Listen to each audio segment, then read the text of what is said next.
Salut les amis, on est le samedi 20 juin 2020 et on va faire un petit tour du potager. Je voulais vous parler un peu des rendements que peut donner un potager naturel.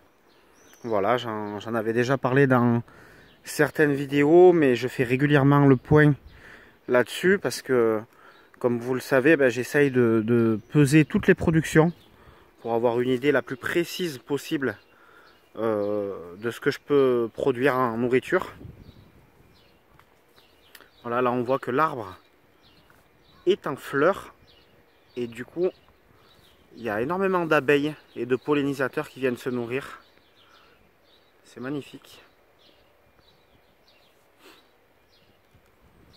Donc au niveau des rendements, les chiffres que je vais vous donner, c'est uniquement sur les 13 planches de légumes, les planches permanentes que vous voyez ici.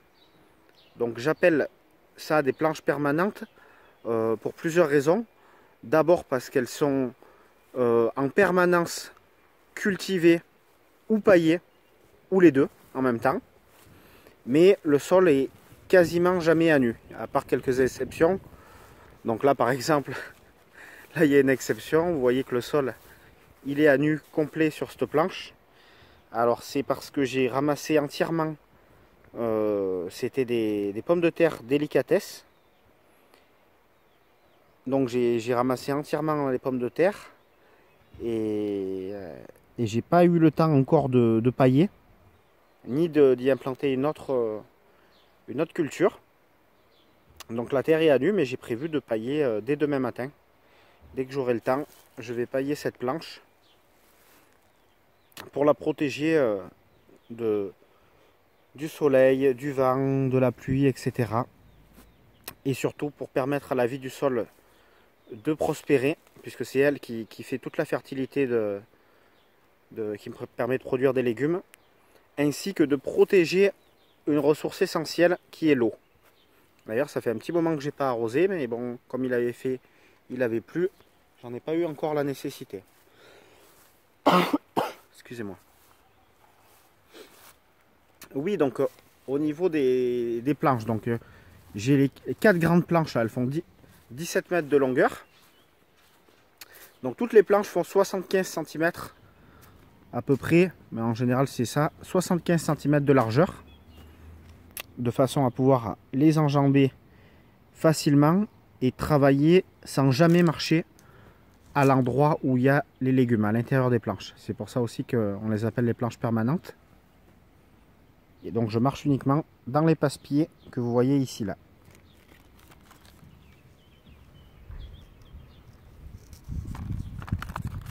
Et là, c'est les légumes.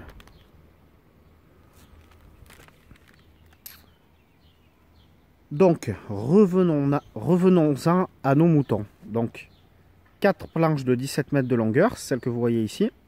Et après les autres sont plus petites. Elles font seulement 8 mètres de longueur. Et celle-ci, il y en a 9. Donc les chiffres que je vais vous donner, c'est uniquement sur cet espace de planches, de ces 13 planches. Donc en 2018, j'avais que 12 planches. Parce que celle du fond là-bas, qui est tout au bout, au niveau du poulailler, elle n'était pas en production. Donc en 2018, sur ces 12 planches, c'est-à-dire 99 mètres carrés cultivés, je compte pas les passe-pieds, j'ai produit 383 kg de légumes. Ce qui nous fait un rendement au mètre carré de 3,9 kg par mètre carré de production. Et si on fait une moyenne de 3 € le kilo de légumes, à 3 € le kilo de légumes, ça nous fait 1149 €. En sachant que c'est vraiment une moyenne parce que il y a des légumes qui valent beaucoup plus cher que ça, hein, les haricots, les petits pois. Voilà, il y a des légumes qui valent plus cher que 3 € le kilo. Et puis surtout, c'est une qualité exceptionnelle hein, que bien souvent on ne peut pas retrouver, même pas dans le commerce. En 2019, donc l'année passée, cette fois-ci j'avais la 13e planche qui était en production, donc ça me faisait 105 mètres carrés cultivés. Et sur ces 105 mètres carrés, j'ai produit 359 kilos.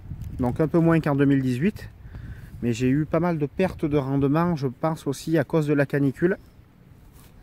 Notamment sur tomates et haricots, j'ai eu, je dirais, moins 50% sur tomates et moins 98% sur haricots. Voilà. Bon, après, ces chiffres sont à relativiser dans le sens où, si je privilégie un certain type de légumes, qui vont très vite faire du poids, comme les courges, comme les pommes de terre, comme les tomates, comme les courgettes, et si je privilégie ces légumes-là, je vais aller vers des chiffres de production très importants. Alors que si je privilégie des légumes qui sont un peu plus légers, je sais pas, comme par exemple les salades, les haricots, les petits pois, là j'aurai peut-être des poids un peu moins importants, mais ça reste quand même des productions nourrissantes. Et là donc j'ai repris un peu les chiffres ce matin. Et donc en 2020, au 20 juin, j'ai produit 85 kg de légumes sur ces planches, sur ces mêmes planches. Donc je suis parti sur un bon rythme, très bon rythme je pense, étant donné que la pleine saison n'est pas encore atteinte, hein, et les gros paniers de récolte sont pas encore arrivés, même si j'ai déjà fait des belles récoltes de courgettes notamment. Les grosses récoltes, et de pommes de terre aussi, je fais des belles récoltes de pommes de terre. Les grosses récoltes sont pas encore complètement arrivées, quoi. Parce qu'après, au mois de juillet, août, même septembre, c'est à chaque fois, c'est des plein paniers, hein, des paniers de 10, 15, 20 kilos, c'est régulier. Et donc en parlant des pommes de terre, j'ai fait le total ce matin sur la pomme de terre nouvelle délicatesse.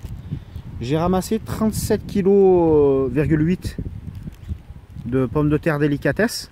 Alors j'ai fait un test cette année, mais je prends toujours chaque année, j'achète 3 kg de semences pour les pommes de terre délicatesse, ce qui n'est pas énorme, hein. Ça fait un petit sac de 3 kg.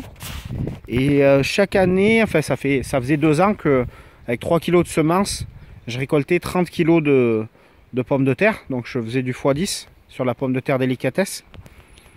Et là cette année, mes semences étaient relativement grosses, donc je les ai coupées en deux souvent. Et au lieu de faire une seule planche, là la première planche de délicatesse était ici. J'en ai fait deux. J'ai fait celle-là également. Parce que du coup, j'avais plus de morceaux de patates à planter, étant donné que je les avais coupés en deux. Donc ça m'a pris plus de place. Par contre, j'en ai ramassé plus, puisque, comme je vous disais, j'en ai ramassé presque 38 kg. Alors après, il y a un autre facteur qui varie sur le poids des pommes de terre primeurs. C'est la vitesse à laquelle on les ramasse. Parce que par exemple, sur cette planche-là, quand elles étaient encore vraiment très primeurs et encore petites, j'en ai ramassé qui n'étaient pas du tout à leur maturité pour pouvoir les consommer en pommes de terre primeurs. Et du coup, ça vient diminuer le poids total de la récolte. Alors que sur cette planche-là, quand j'ai ramassé la planche entièrement, là, c'était plus des pommes de terre primeurs, hein. La peau était bien formée, je peux les conserver. Donc là, on passe sur de la pomme de terre de conservation. Et du coup, elles étaient beaucoup plus grosses, elles étaient arrivées à leur maximum. Et là, j'ai fait vraiment du poids, puisque rien que sur cette planche-là, de mémoire, j'ai fait en deux récoltes, j'ai fait 8 kg et 14 kg, non 10 kg et 14 kg. Rien que sur cette planche-là, j'ai ramassé 24 kg. Sur la planche que vous voyez ici à nu. 24 kg de pommes de terre nouvelles délicatesse. Voilà. Après, il y a eu une chose aussi, c'est que là, j'ai fait 2 ou 3 arrosages avec de l'urine diluée dedans, alors que ici, j'en ai pas fait. Alors, ça peut aussi jouer sur sur le rendement, puisque comme vous le savez maintenant, hein, c'est pas la première fois que j'en parle, mais l'urine est un super engrais naturel qui apporte de l'azote, du phosphore, du potassium, du calcium, du magnésium et plein d'éléments dont les plantes ont besoin pour vivre. Voilà, voilà pour ces petits chiffres, voilà, qui montrent que voilà, on peut sortir des quantités quand même vraiment très intéressantes et produire la totalité de ses besoins en légumes. Et là, je parle pas des surfaces et des arbres fruitiers, je parle pas des productions de groseilles, de cassis, de pommes, de poires, de casseilles, de topinambours, parce que les topinambours, elles sont sur l'autre terrain, hein, dans la mini forêt jardin. Voilà, je parle vraiment de ce que vous avez uniquement sous les yeux. Voilà, cette année j'ai décidé de diversifier un peu et de mettre de la couleur, encore plus de couleur au potager, avec des fleurs. Là vous voyez, excusez-moi pour l'ombre portée, c'est des soucis, et là des œillets d'Inde. Voilà, puis en même temps c'est bon pour les pollinisateurs.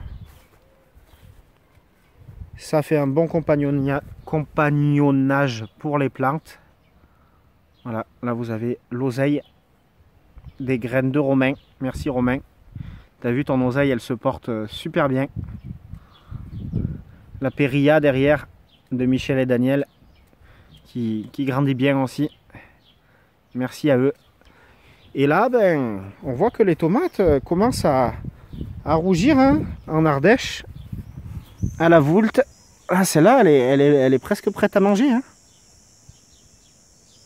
Les premières tomates, donc voilà, l'essai il est assez impressionnant, puisque ces tomates là je les avais plantées en mars et elles avaient subi une bonne gelée, hein. Je crois que c'était descendu à -4. Alors certes elles étaient protégées sous un mini tunnel plastique, mais bon quand même elles avaient vraiment souffert gravement, hein. Il y en a certaines qui étaient mortes. Je les avais gardées pour voir un peu ce que ça faisait en rendement, des plants qui ont subi le gel.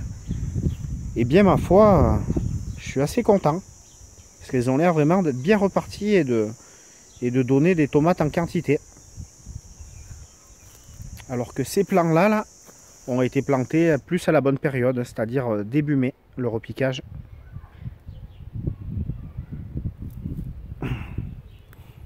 Le basilic, les petites salades. Voilà, il y a un peu du désherbage à faire, mais c'est pas méchant.